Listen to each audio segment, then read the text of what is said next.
Like, seriously, guys, look at this foliage. Oh my gosh. The Russian sage, the daffodils, Asiatic lilies, daylily. I mean, how beautiful. And it's just green, but so beautiful how well it works together there. Happy accidents? Yes, please. Hey guys, welcome back to Garden and Grease. Today we have a ton of garden chores and the yard's getting mowed. So just gonna bring you along. Okay, so I started laying the garden fabric in the walkway so the stone can go in and so the grass stops growing around the edges. And I've been pulling weeds as I come across them on both sides of the garden. So weeds, weeds, weeds. It's kind of a weed. I mean, it's a goldenrod, and I do intentionally plant some goldenrod. So I want to see if that's the same species of the one that I did plant. At least I think that's what that is. I'm not that great at the weeds. I got little wisterias trying to pop up everywhere. But the mums, the pansies, a lot of the tulips, the daffodils have gone over. I need to cut them, at least the stems down, and then leave the leaves. But all the bushes are getting their greens. Oh, this is going to be lovely. But I have a lot of work. I'm going to still roll a ton of this fabric out. And weeds. And weeds. I got lupin right there and some right there. But a ton of weeds. So that is a big job for me right now, and it's an overcast day, so not too bad. All right, we got a couple dry days here, so I'm gonna do my heading cut on my pear trees, and I'm gonna go somewhere in here. So let me look, and I'll make my cut. All right, I made my heading cut on this one, and then we'll wait and see what side growth we get coming off of here. Choose what we want to use and cut the rest of these stems off. And we got to clip the plum tree, which I normally would do knee high, but I want to be able to grow other stuff underneath of it. So I want to go a little bit higher. Knee height would be right here.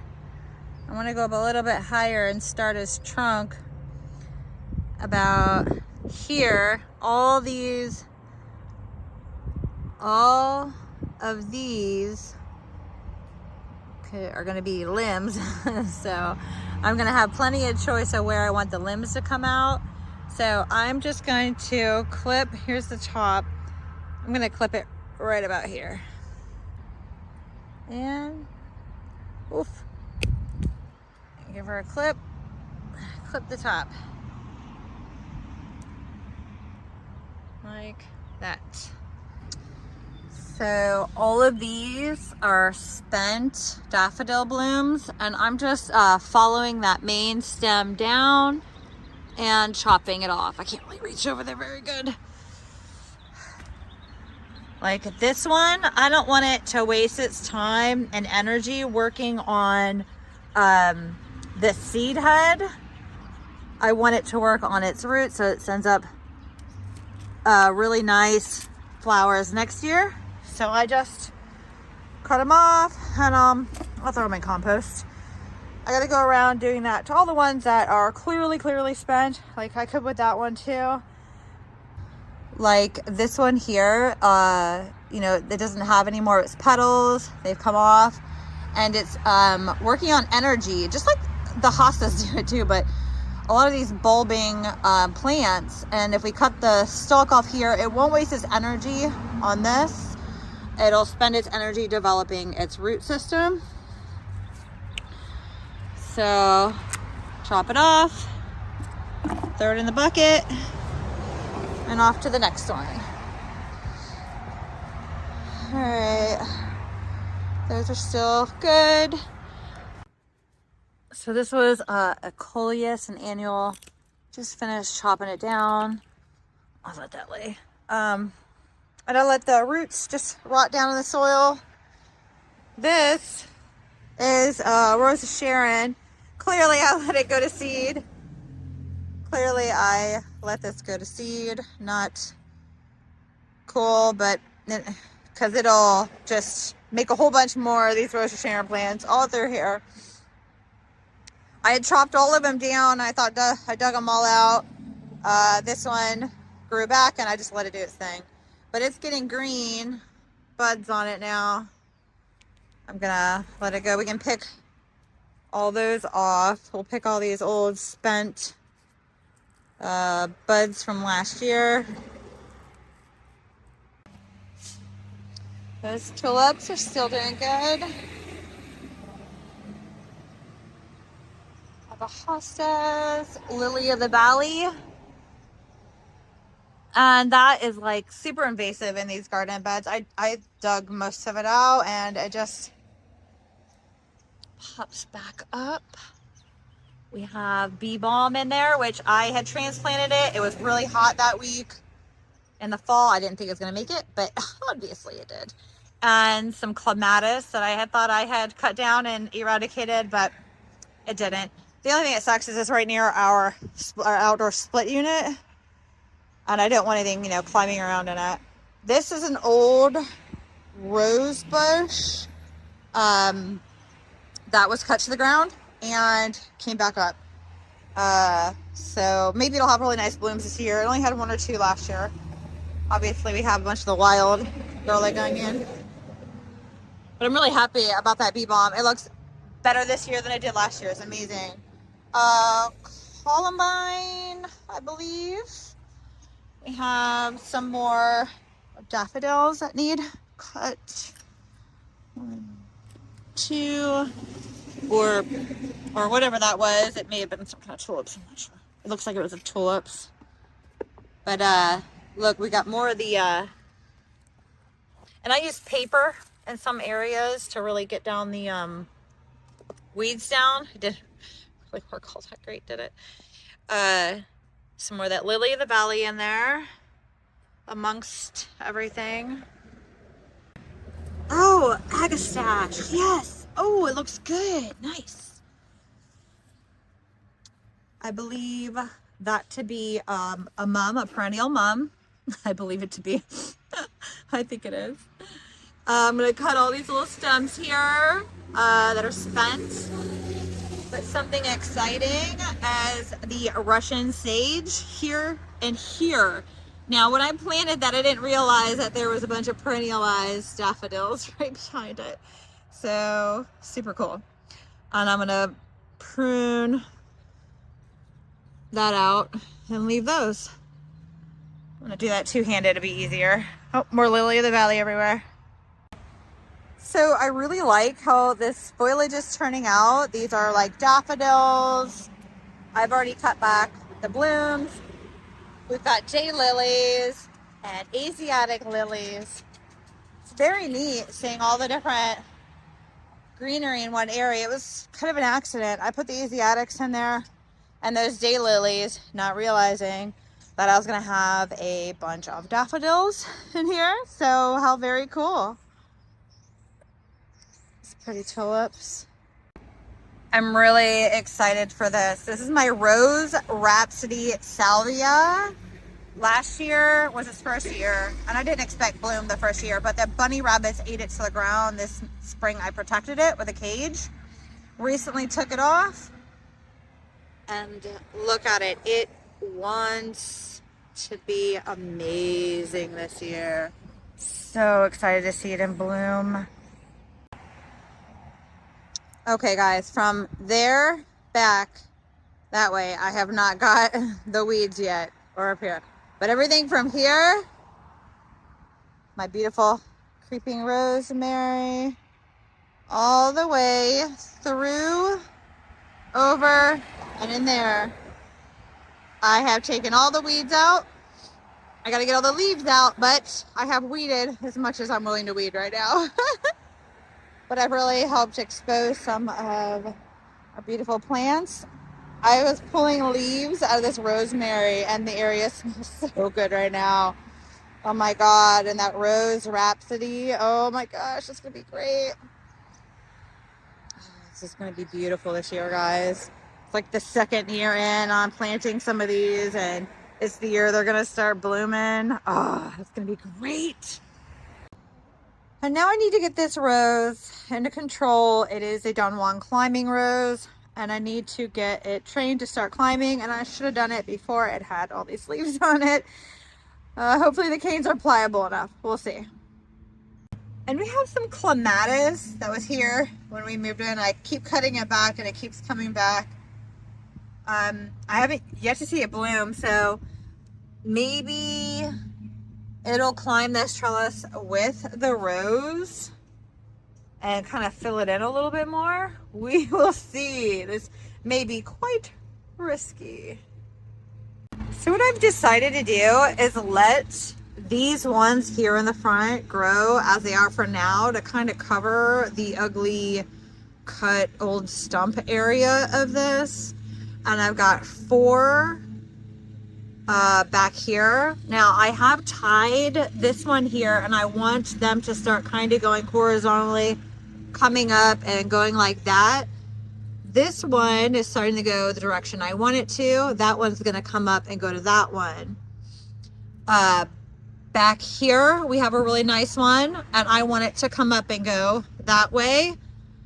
And 1, 2, 3, and then this one right here, hopefully, and I don't know if it will or not, I'd like to have that one as my next one that goes this way and crisscrosses that limb. I know they'll rub, but we'll see how it goes. You know, nothing ever really goes to plan.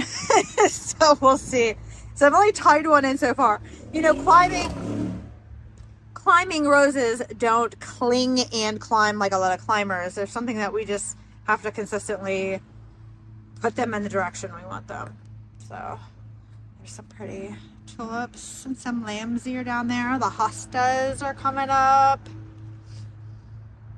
Got some plants I caged there. Got more hostas and lamb's ear. So it's a really pretty little corner to the garage. Okay, so you guys may see this big kennel in the background and sometimes see Gertie in it. Yes, we changed her name from Abby to Gertie.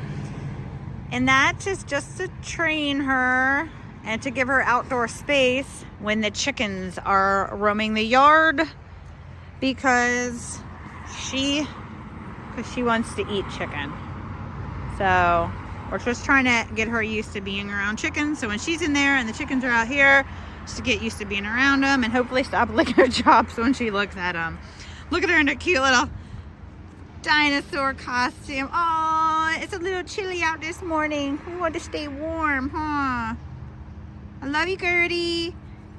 She isn't too fond of it. And I have transplanted my winter sown and some of my indoor sown, well, all of my indoor sown cold crops. We have cabbage, some red cabbage, broccoli, and some cauliflowers.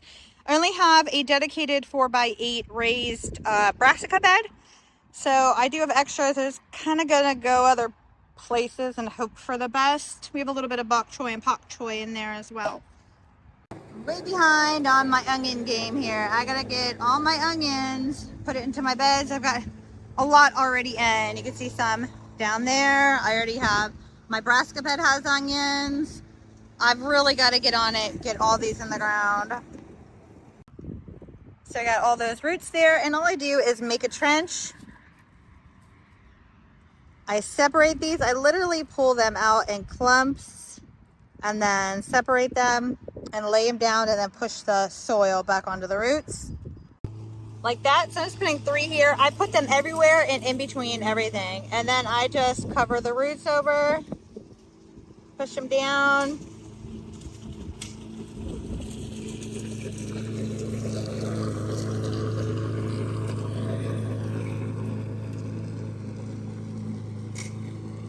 That. I do this whole bed that way. Look, got worms in my raised beds. That makes me happy. Look at all that. And I threw some more manure and compost in my tomato bed. It was the last one that needed amended. I had all my jugs sitting up here originally. I moved them a couple times. I have them over there right now. I need to get, a little bit more level in this bed. I'm probably not going to make it go too crazy. I'll level it out a little bit more in the fall.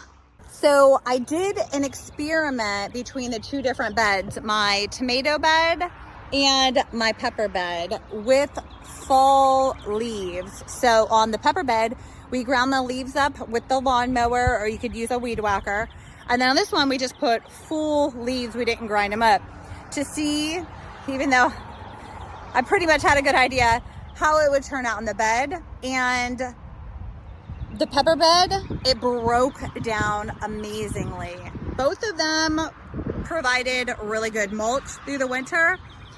This bed stayed more moist through winter, which worked out pretty good because I had put some pots like my lavender and stuff. I had healed them down into the soil, right in the pots, down into the soil through the winter, because I didn't really have time, or I wasn't really sure where I was going to be putting all the plants I got on fall sale.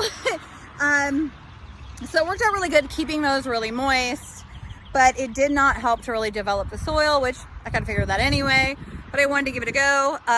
This fall, we will be grinding all those leaves up and using them as mulch in the winter, and then it builds really good soil that way. So you just have to learn, and I like to test ideas. So my sage, I have one in this bed and a smaller one there. My dad wants some, so the limbs on this will touch down and root wherever it touches. So there's roots down in this, and I just pulled one up. There's roots down in there, but I pulled a couple pieces up, put them in a pot with some soil, and my rosemary didn't root like that, but I did some cuttings, pulled the leaves off, and stuck them in soil. Gonna water them in, see what happens, so he can have some rosemary and some sage. So this bin of compost is almost broke down. I just added fresh grass from our first cutting of the year, but a lot of this, the pine wood chips takes a really long time from the chicken coop to break down, and it was really cold over the winter. It really didn't get hot, but it reduced size down to like a third of what it was. This was full, and everything else is broke down except for them pine chips, and that would be okay if I was top dressing, but I would like to be able to mix this into soil. So I wanted to break down more. We added fresh cut grass and water to get it working again. And then our other compost bin, I just added some more grass. I need to add more and some more water, but it's still nice and moist. You can still see some wood chips. This is breaking down really good. And I have them in these bins. They were just here when we moved in, so we just kept using them. We got that big one, a tumbler, which we need to do a little work to. We got it on the marketplace for 40 bucks. We're gonna try using that too, just to see the difference. Before I add grass to this one, you can see that there's a mixture of coffee grinds and stuff. I put a lot of paper in this one, so I need to add more green. I got the kitchen scraps and things. So this is my one I'm working right now. I'm gonna add a bunch of grass to this one, get it good and wet, and it's gonna heat up really fast. And then I need to start on that new tumbler one because I need a new bin to start working. And I use a pitchfork to turn all of this every week. So once a week I come out and I add and I turn, and it is really hard. And these skinny bins that really get down there and do this. So it would be a lot easier if we had like a 4x4. So we'll probably end up working on one of those. Came to visit Dad and check out his garden, and it is amazing. This is all, he started this end of winter and started developing the ground with compost and wood chips, built these raised beds at some different heights here, and he already has in strawberries. We have some June bearing ones here, some purple asparagus, Brussels sprouts, and he's seeded in a whole bunch of different things, all kinds of root crops. These ones probably some kind of turnip or beet. He's fenced it in to keep all the bunnies out, and he's got a gate he's putting on there. But he's got cabbages and onions. He's got those ready for tomatoes.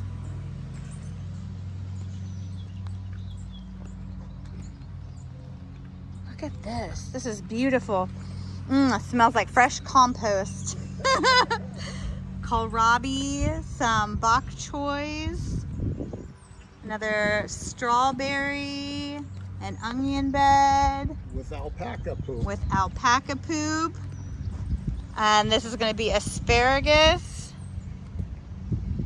And the ever-bearing strawberries here. Oh, and he's got the coneflower.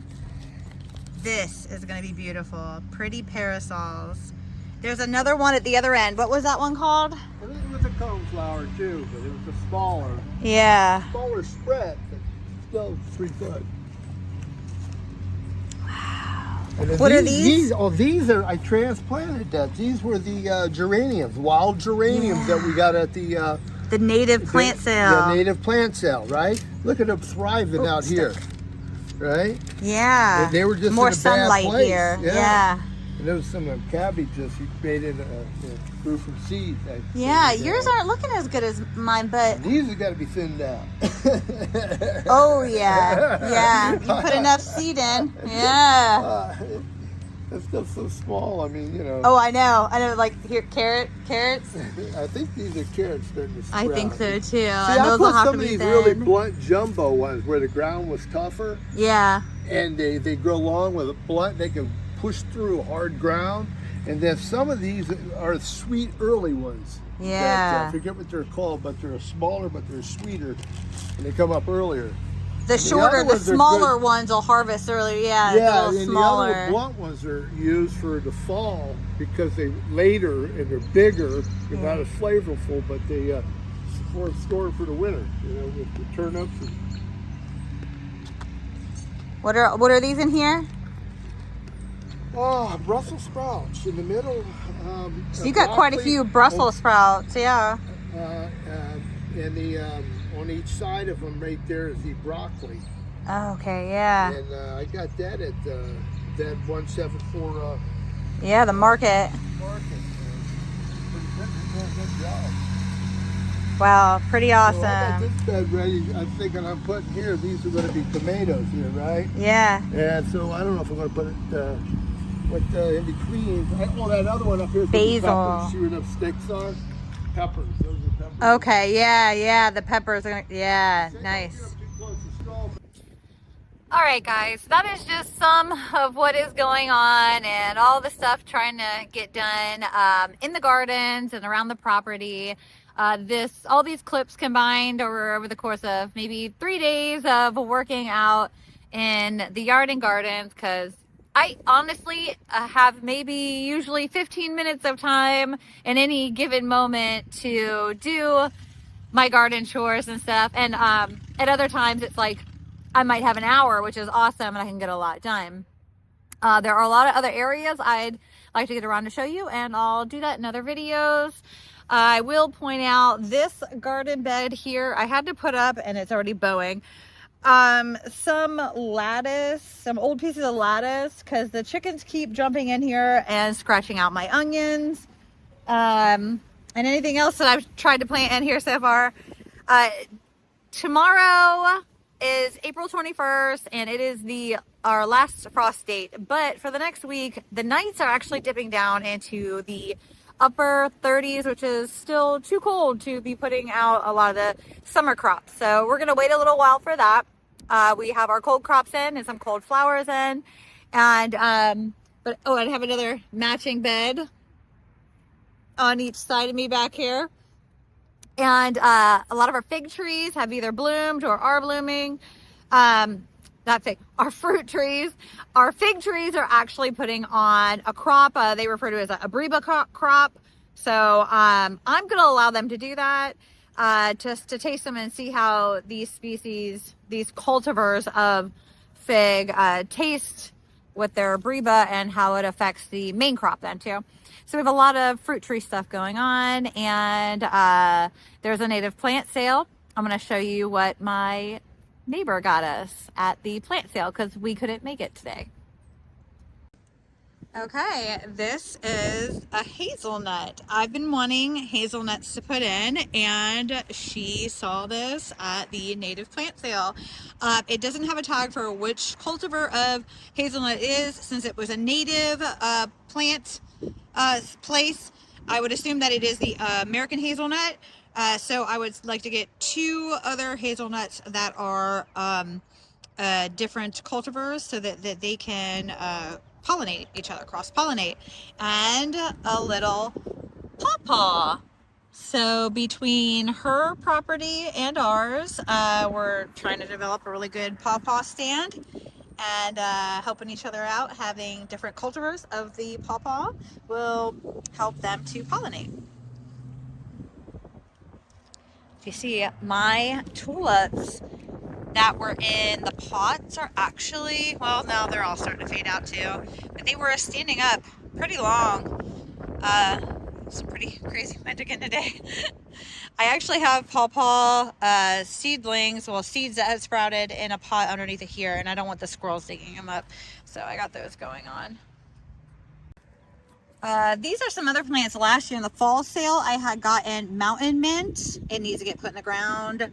I believe baptisia or false indigo. I'm not really sure on either one of those. Some lavender I actually had started from seed last year, and I have potted it up. And then I have some other natives that already got planted, and I wanted to show you guys. This is our strawberry patch. This is an ever-bearing strawberry patch. I have other things sitting in here right now, but we have flowers. My hands smell like that lavender. Oh, that's wonderful. We have beautiful flowers. I put a couple lettuces in there. They need some fertilizer. They're looking pretty yellow right now, but I need to fertilize this bed anyway. So. All right, guys, thank you for watching our video. Don't forget to subscribe if you enjoyed this video or any of our others, and hit the notification bell so you don't miss our next video. Have a good day, guys.